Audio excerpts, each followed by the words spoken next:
말라기서의 이 내용을 살펴보면은 말라기 선지자가 활동했던 그런 시기에 종교적인 그런 수준은 아주 낮은 상태에 있었음을 우리는 알 수가 있습니다.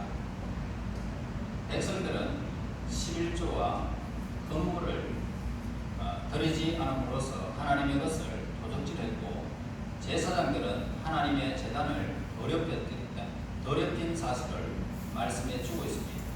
자, 이들은 하나님께 세상적인 지도자에게는 감히 드리지 못할 그런 물건들, 세상적인 지도자들은 갖지도 않을 그런 동물들을 하나님께 드렸던 것입니다.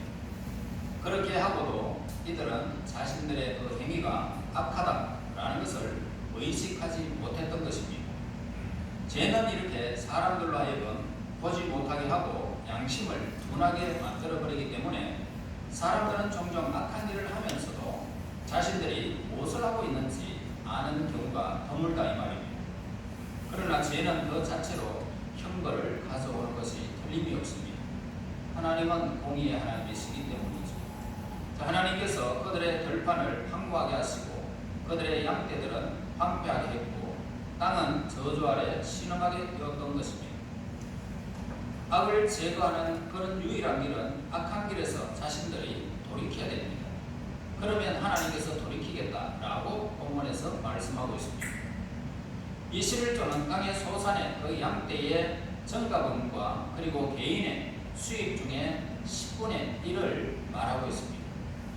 이것은 단지 모세가 교정한 제도만은 아니었습니다. 베델에서 행한 야곱의 서원을 보세요. 서원을 보시면 거기에서도 하나님 앞에 11조를 드리겠습니다 라고 서원을 하는 모습을 보게 됩니다. 아브라함이 멜기세덱에게 11조를 주었습니다.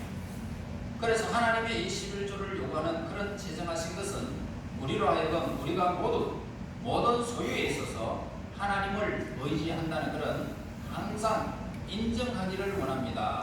하나님을 의지합니다. 하나님의 모든 것들이 하나님의 것입니다. 이렇게 인정하는 행위가 11조라는 것입니다. 하나님은 땅과 땅의 모든 소산에 대해서 절대적인 소유권을 주장하고 계십니다. 그리고 사람의 손에 맡기신 것에 대해서도 하나님의 소유권을 항상 인정할 것을 하나님은 요구하고 계십니다. 그래서 11조는 외인의 제사 직분을 유지하는 데 사용되어졌고, 또 항상 하나님의 돌보심의 대상자들이었던 가난한 자들, 그리고 과부와 노아 이런 데 필요한 것을 채우는 데 사용되는 그런 물질이었습니다. 이러한 11조 외에도 자발적인 헌물이 있었습니다. 많은 사람들이 약속한 그런 최소한의 것보다 훨씬 더 많은 헌물을 자발적으로 드립니다. 11조 또한 강제적인 의존을 지닌 것 같지는 않습니다.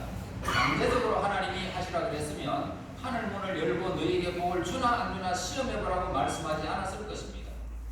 그렇기 때문에 11조는 강제적인 의존은 아님을 우리에게 가르쳐 줍니다. 자, 이것은 당시 유대인들의 경제적인 면에서도 마찬가지인데 11조는 종종 보류되기도 했던 것입니다. 오늘날의 경제 상황하에서도 11조는 분명 강제적으로 부과하는 그런 부과의 대상이 아닙니다. 분명히 유대인들에게 대해서는 우리에게는 이 11조가 덜 기대됩니다. 그러나 땅은 어떻습니까? 땅은 여전히 하나님의 것이고 또 하나님은 유대인들의 요구했던 것처럼 우리도 동일하게 이것을 인정하기를 하나님은 원하고 계십니다. 그러므로 햇빛과 들을 주시고 씨를 자라게 하시고 열매를 맺게 하시는 분은 하나님이시기 때문입니다. 그래서 여러분들에게 물질 얻는 능을 거두어버리면 여러분들은 물질을 얻을 수가 없습니다. 그러나 하나님이 여러분들에게 물질 얻는 능을 주게 되면 여러분들이 무슨 일을 하든지 선대하는 일마다 복을 받게 되어 있습니다. 열매가 떨어지지 않는다고 약속하고 있습니다. 자, 우리가 11조를 드리는데 그것을 억지로 드린다면 하나님은 이 땅에 주인으로서 인정할 수 있겠느냐는 거죠. 그래서 우리 재산뿐만 아니라 우리 자신도 하나님께 속한 것입니다. 자, 우리가 물질뿐만 아니라 물질은 우리의 마음에 담았고 우리의 그 모든 머리로 생각하는 것에 하나님을 인정하는 믿음에서 이루어진 그런 11조라고 한다면 우리의 몸도 하나님의 것이라는 것을 우리가 인정하는 헌물이라는 것입니다. 우리의 몸은 헌물입니다. 그래서 우리의 주인은 우리 자신이 아니다는 고백을 우리가 하나님께로 바쳐지는 행위입니다. 그래서 예배가 중요하고 이 자리에 나오는 것이 굉장히 중요하다는 사실을 우리에게 분명히 말씀하고 있습니다. 이러할진대 하나님의 소유권을 인정하는 것입니다. 그래서 물질을 드리고 내 몸을 드리는 것, 그것입니다. 우리는 우리 자신에 대한 11조를 하나님을 위해서 드린 적이 있는지 한번 생각해야 됩니다. 이러한 11조를 드려놓고 창고는 어디에 있습니까? 하나님의 창고는 어디에 있느냐 이 말입니다. 그래서 창고는 바로 11조가 필요한 곳에 있다는 것입니다. 우리의 창고는 11조가 필요한 곳에 있습니다. 우리는 우리의 마음과 생활을 하나님이 보시기에 아름다운 동산과 같이 잘 가꾸기 위해서 시간과 생각의 11조를 드려야 된다 이 말입니다. 가정의 법도가 굳게 이렇게 서고 자녀들이 하나님의 양육과 훈계에 자라나게 되려면 가정을 위해서 어떻게 해야 됩니까? 가정의 시간과 11조를 드리는 것입니다. 사회에서의 그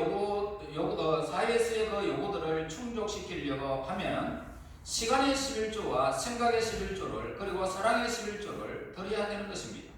그래서 우리가 사랑을 하면 할수록 사회는 아름답게 빛나게 되어 있습니다.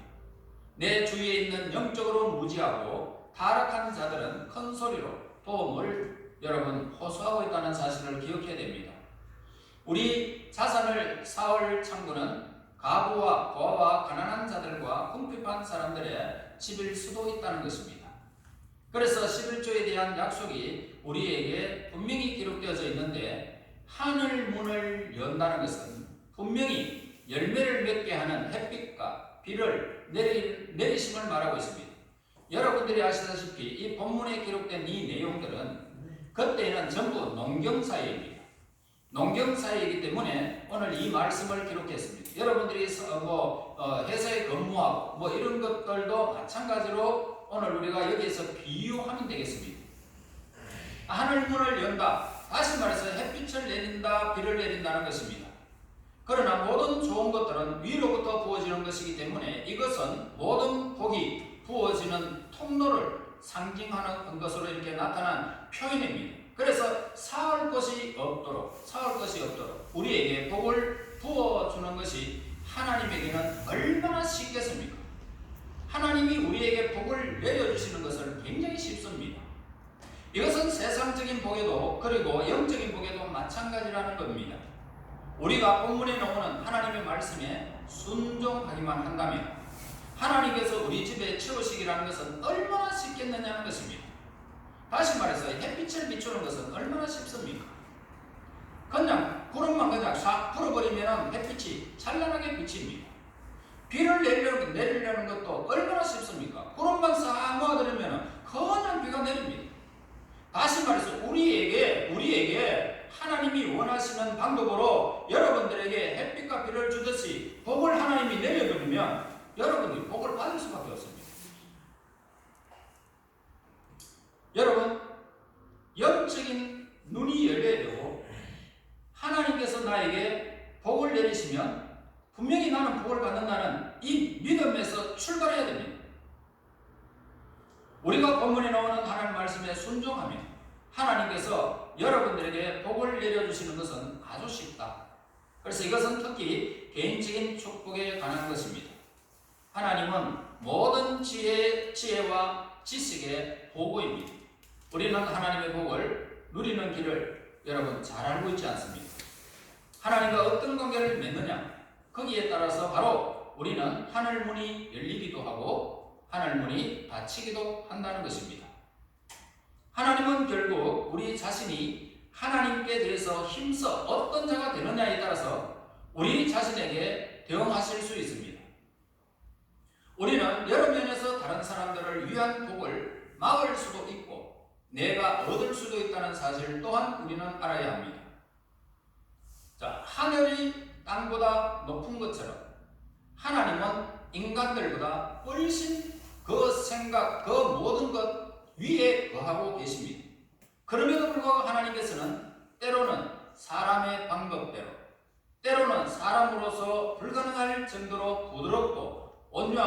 자유롭게 말씀하고 계십니다.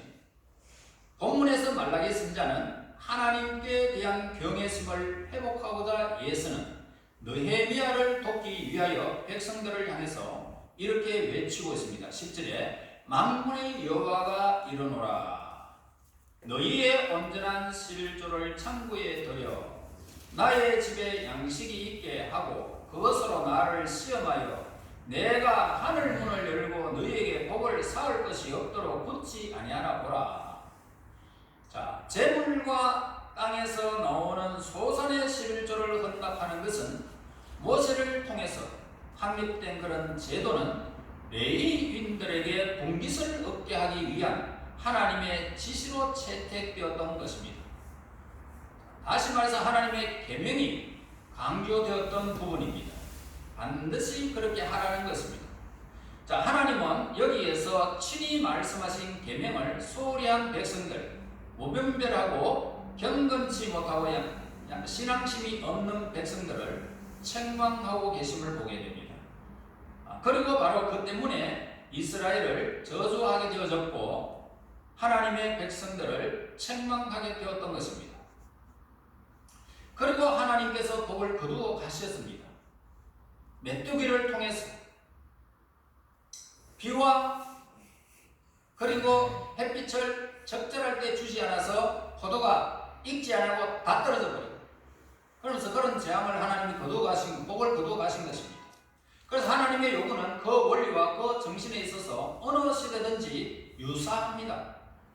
하나님의 백성들의 태만, 결점, 약점, 서로 다른 시대라 할지라도 비슷하게 나타나게 된다는 것입니다. 자, 하나님은 하나님의 계명을 준수하고 그 요구에 순종하는 자에게 언제나 특별한 복을 누릴 수 있도록 하나님이 그렇게 하셨습니다. 이스라엘 자손들이 순종하느냐 불순종하느냐 하는 것은 하나님께서 그들을 택했다는 것과는 무관하다는 것입니다. 마찬가지로 우리들이 순종할 것인가 하는 것은 우리들의 구속이 예정되어 있는 사실과는 무관한 것입니다. 여러분들이 11조를 바치든 안 바치든 하나님 앞에 충성을 하든 안 하든 예수 그리스도 안에서 하나님의 나라는 약속되어져 있습니다. 이걸 믿는 것이 믿음으로 가는 것입니다. 예수를 믿는 믿음 안에서 갈 수 있습니다. 그러나 이 땅에서 여러분들이 복을 받느냐 못 받느냐, 내 생애에 다른 사람들이 막 부러워하느냐 아니면 내가 천대함을 받느냐, 이것은 여러분들에게 예정되어 있습니다. 어떻게 하든지 여러분들이 듣고 실천하는 자는 복을 받을 것이고 누리게 될 것이지만 그렇지 않은 사람은 불순종의 결과를 우리는 맞이하게 될 것입니다. 여러분, 우리가 거듭난 것은 우리가 순종했기 때문에 얻어진 결과가 아니라 우리로 순종하기 위한 하나님의 은혜, 다시 말해서 하나님의 은혜가 우리에게 먼저 임하고 성령께서 우리에게 은사를, 믿음의 은사를 주셔서 우리가 순종할 수 있도록 하신 것입니다. 내가 순종한 것이 아닙니다. 하나님께서 우리에게 은혜를 베푸셔서 내가 순종할 수 있게끔 한 것입니다. 그래서 내가 구원받은 거예요. 그래서 구원은 내가 받은 것이 아니라 하나님의 은혜로 주어진 것이라. 구원은 은혜로 주은 것입니다. 이걸 여러분들이 돈으로 환산할 수 없고 여러분들이 열심으로 얻을 수 있는 것이 결코 아니라는 구원은 하나님께 속한 것이기 때문에 무슨 말인지 여러분 잘 이해했을 줄 압니다. 우리가 용서받고 제사함받고 의롭게 여겨지는 것은 우리가 순종했기 때문이 아니라 하나님의 성령의 역사 때문에 내가 순종하게 됐다는 사실을 우리는 알아야 됩니다. 아들이 아버지의 자녀가 되는 것이 순종의 결과로 된 것입니까? 아니죠. 내가 아버지께 순종해가지고 너는 내 아들을 순종했기 때문에 내 아들이다 이렇게 아들로 그렇게 선택되는 것이 없습니다. 우리는 순종함으로써 구원받은 것이 아니라 우리의 개론과 내면의 양심과 또 구속의 즐거움으로 미루어 보건대 오히려 우리가 구속함을 받음으로써 이러한 순종에 이렇게 됐다는 것입니다. 다시 말해서 예수 그리스도 안에서 하나님이 우리에게 은혜를 부어주셨고 성령의 은사가 내게 부어짐으로 말미암아 내가 믿게 된 것입니다. 자, 믿게 되니까 그 은혜가 너무나도 감사하고 영광스럽고 정말 감격해서 하나님께 순종하게 됐다는 것입니다. 그러므로 처음부터 이 점을 분명히 이해하고 분명한 법도와 계명을 발견해야 할 것입니다. 용서의 즐거움, 즉 죄의 지배로부터 우리의 영혼이 벗어난 것과 하나님께서 우리 죄를 자백하는 것이 아주 밀접한 관계에 있듯이 마음의 평화, 즉 근심으로부터 자유롭게 되는 것은 간절하고 지속적인 소원으로 입증되는 그런 순종과 밀접한 연관이 있다라는 것을 알면 되겠습니다. 그래서 여러분, 하나님의 복을 계명에 대한 순종과 연관시켰던 것입니다. 하나님의 복을 순종과 연관시켰다는 사실을 여러분 오늘 본문에서 우리에게 가르쳐 주는 말씀입니다. 그러나 하나님의 백성들은 어떻습니까? 그 계명을 순종하는 것을 굉장히 소홀히 여겼다는 것입니다. 내가 복을 받든지 안 받든지 그거 상관없이 내가 그냥 지나온 것도 그런데 지금도 그렇게 걸어가면 안 되겠나? 하찮게 여긴다는 것입니다. 그럼 복의 근원이 될 수가 없습니다. 여러분, 그들의 유익을 위해서 만드신 법도들을 소홀히 여겼다는 것입니다. 여러분들의 유익을 위해서 만드는 이 법을 소홀히 여기면 하나님도 여러분들의 것들을 다 소홀히 여기는 것입니다. 하나님의 권고와 금하신 것들을 소홀히 여겼다는 말입니다. 이러한 잘못 때문에 도처에서 나타나게 된 것인데 때로는 이러한 잘못은 무지에서 생겨나기도 했습니다. 말씀을 찾지 않는 사람이 어떻게 하나님의 마음을 알 수 있겠습니까? 그러나 사람이 성경 말씀을 읽으면서도 깨달지 못할 수도 있습니다. 들어도 이해 못할 수도 있고요. 찾아도 발견하지 못할 수도 있습니다. 사려 깊지 못하고 신중하지 아니하고 게으르게 되면 하나님의 계명들을 소홀히 여기게 되는 것입니다. 이런 결과로 인해서 우리는 종종 영적 시련에 부딪히게 됩니다. 쓰라린 고통을 맛보게 됩니다. 만일 우리에게 하나님께서 약속하신 영적인 축복이 없다면 어떻게 될까요? 그 이유가 뭘까요? 순종과 축복 사이에 하나님의 맺으신 관계는 끊어질 수밖에 없다는 것입니다. 순종과 관계된 계명. 그러므로 하늘의 문이 안 열린다 이 말입니다. 그러므로 우리의 영적 시련은 하나님께서 그 원인이 있는 것이 아닌 것입니다.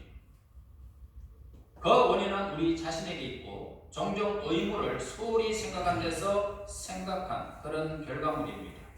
즉 무슨 잘못을 범해서라기보다는 우리 그리스도인들이 해야 할 의무를 하찮게 생각하고 소홀히 생각했기 때문에 내가 지금 시련을 당하고 있다는 것입니다. 그렇게 되면 우리는 기도를 못하게 됩니다. 기도할 마음도 없어요. 마음에는 언제나 무엇이 도사립니까? 염려가 있습니다. 불안이 생기게 됩니다. 우리는 우리 죄를 잘 깨달지 못함으로 인해서 죄의식과 두려움에 시달리게 되는 것입니다. 우리는 성경 말씀을 소홀히 여겼든지 아니면 우리의 의무를 가볍게 여긴 것 결과라는 것입니다. 하나님께서 약속하신 모든 것이 우리에게 없다는 것을 알게 되면 적시로 마음을 살펴보아야 합니다. 그러면 그 원인이 나에게 있다는 것을 깨닫게 될 것입니다. 이제 소홀히 함정들이 발견되어지면 그 태만하게 행했던 것들을 바로 잡고 내 삶을 다시 가는 곳에서 돌이켜야 됩니다. 10절 만군의 여호와가 이르노라 너희가 온전한 11조를 창고에 들여 나의 집에 양식이 있게 하고 그것으로 나를 시험하여 내가 하늘 문을 열고 너희에게 복을 쌓을 것이 없도록 굳지 아니하노 보라. 자, 분명히 하나님이 이 약속의 언약을 주셨습니다. 하나님의 은혜와 성령의 역사로 이런 잘못된 점들을 고침을 받으면 위와 같은 복을 우리에게 쌓을 것이 없도록 복을 내려 주시겠다고 말씀을 하고 있습니다. 우리는요 물질을 하나님께 드림으로써 부르심을 받았고 그 일을 할 수 있다는 것은 우리 하나님의 백성의 특권임을 우리는 알아야 됩니다. 다윗은 자기와 자기 백성들이 자유롭게 성전 건축에 기여하게 되어졌을 때에 그런 일을 할 힘과 마음을 가진 것이 영광이요 특권이라는 사실을 깊이 깨닫게 되었던 것입니다. 그러면서 역대상 29장 14절에 나와 내 백성이 무엇이기에 이처럼 즐거운 마음으로 드릴 힘이 있었나이까. 모든 것이 주께로 말미암아 사오니 우리가 주의 손에서 받은 것으로 주께 드렸을 뿐이니이다. 아무리 작다할지라도 감사함으로 하나님께 드려야 한다는 표현입니다. 그래서 이러한 의무를 이행함으로써 받을 복은 어떤 것이냐? 먼저 뭡니까? 그 일을 행한다는 생각을 마음에 함으로써 그 다음으로는 그 일이 이루면서 하나님과 온전한 교제를 나누게 되는 것입니다. 본문에서 말하고 있는 내용에 직접적이고 특별한 대상의 문자 그대로 11조와 다른 외적 헌물이기도 하지만 이 헌물이 하나님께서 받으실 만하기 위해서는 영적인 헌물과 함께 드려져야 된다는 것입니다.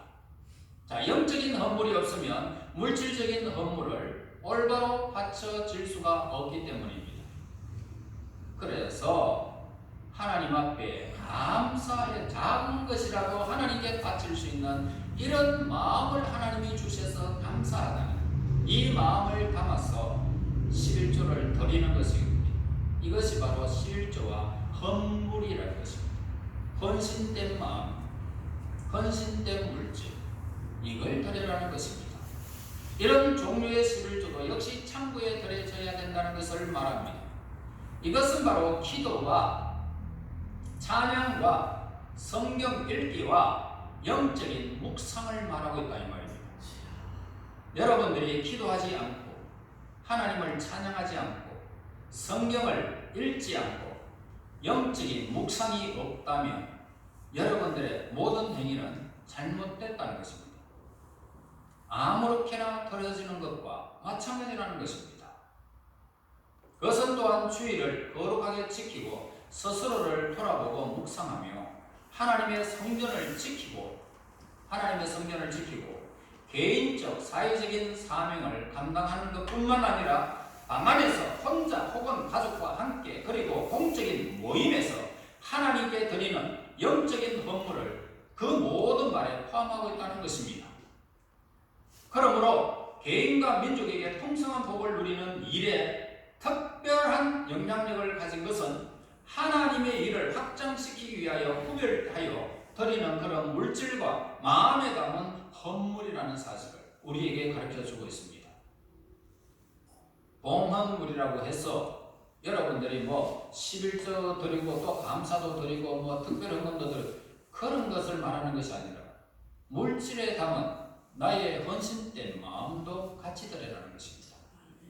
이걸 여러분들이 바로 우리가 성경에 요구하는 것을 바로 알고 깨닫고 그래서 아무렇게나 이루어지는 것이 결코 아니더라. 하나님께서 우리 어머니를 통해서 제가 11조의 개념을 깨닫게 되어졌습니다. 어머니는 처음에는 참 그때 장사를 해봐야 돈이 얼마 있습니까?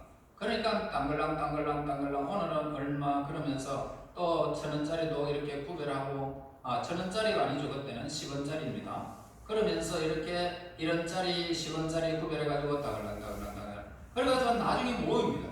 모이게 되면 어떻게 하느냐면 우리 엄마는 최고의 깨끗한 돈을 골라가지고 10원짜리 다 걸러내고 그러면서 최고의 것을 골라가지고 하나님 앞에 드리는 모습을 저는 늘 보았던 것입니다. 그러니까 우리 어머니의 11조의 개념은 항상 하나님 앞에 헌물과 함께 마음과 함께 드려지는 물질이었습니다. 그 마음을 보고 저는 깨달았습니다. 엄마의 말이면 나는 무조건 순종한다. 그래서 엄마가 야야 11조를 드려라. 19살 때 들었습니다. 11조를 드려라. 그러면 네가 이 땅에서 살아가는 날 동안 너는 부유하게 살 것이고 남을 도와주는 사람이 될 것이고 너가 남에게 꼴어가는 사람이 되지 않는다. 예, 알겠습니다. 그때부터 19살 때부터 하나님 앞에 내가 그린 대로 11조를 드리기 시작했습니다. 지금까지 빚진 것이 없이 오늘날까지 살아가고 있습니다. 여러분, 우리 어머니의 그 신앙은 갖고 존귀한 일자무식인 우리 어머니의 신앙을 저는 본받았습니다. 여러분 어떻습니까? 여러분들의 자녀를 어떻게 교육하며 살아갈 수 있습니까? 여러분들의 자녀들을 보는 앞에서 이렇게 저렇게 행함으로 가르치게 되면 그 아이가 성장하면서 하나님과 사람 앞에 정말로 귀하게 쓰임을 받고 이 땅에서 하나님께서 원하시는 그날까지 부유하여 남을 도울지언정 보임을 받는 일이 없도록 그를 인도하는 것을 보게 됩니다. 여러분, 11조와 헌물이라는 이 사실을 오늘 깨달았습니다. 온전한 11조 마음에 담아서 영적인 헌물이 되어져서 하나님께 기쁨이 되어지고 하나님으로부터 내려지는 그 창고가 사올 것이 없도록 너희에게 붙지 아니하나 보라.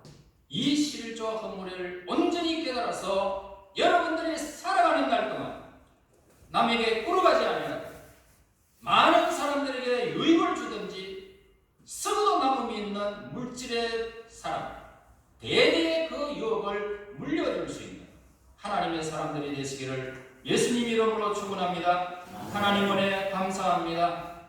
11조와 헌물에 대해서 하늘문이 열리는 사건을 깨달았습니다. 하나님이여 이 말씀에 기억하고 많은 사람들에게 부어주고 나누어주고 썩어 남는 물질의 백성들이 되게 하여 주시고 하나님께서 복을 주심으로 자손들이 잘 되게 하시고 강건케 하시고 물질의 부양을 누리며 마음껏 하나님을 위하여 헌물 마음껏 하나님을 향하여 11조를 드리는 하나님의 사람들이 되게 인도하여 주시옵소서. 예수님 이름으로 기도하옵나이다. 아멘.